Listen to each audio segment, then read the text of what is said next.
अघोरी ने जमीन पे खींची गई रेखा पे अपना हाथ रखा, जिससे उसे गांव में हो रही मौतों का कारण समझ आ गया। उसने बताया, इस गांव में एक बुरी आत्मा प्रवेश कर चुकी है और इसे नष्ट करने के लिए अष्टिक बंधन को हटाना होगा। खंडरों और मवेशियों की अजीब हरकतों को देखकर उसने कहा, इस गांव में किसी तांत्रिक ने काला जादू किया है। उसकी बातें सुनकर लोग डर गए।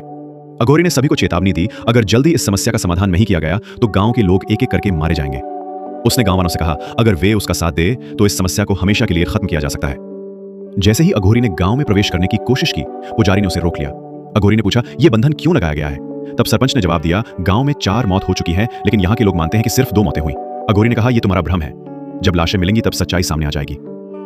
इसके बाद उसने भगवान से गांव की रक्षा की प्रार्थना की और वहां से चला गया।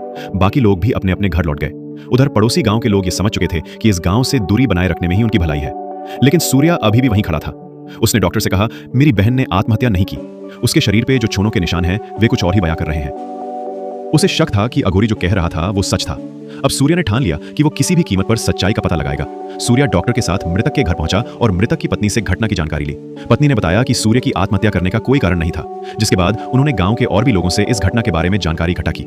जब वे वापस लौट रहे थे तभी रास्ते में उन्हें सड़े हुए जानवर की बदबू महसूस हुई।